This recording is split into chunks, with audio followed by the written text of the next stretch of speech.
Hello there. Welcome to the lean-to. At the moment, I'm watering our citrus lemon plants with a winter feed. You can use a winter feed on a monthly basis all the way up to the end of March, and then you can switch to your spring or summer feed. Let's move this one out of the way. You can see they're starting to go a bit yellow, so they'll be really happy to receive this feed.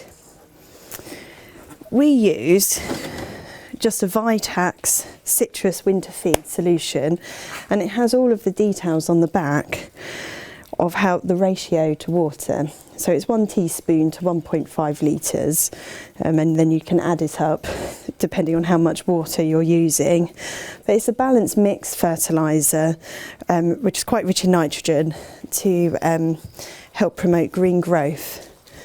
So this is something, if you keep citrus plants, something that you should definitely be incorporating into your husbandry of them at home. And it's quite a simple, really quite a satisfying job to do. So thank you very much.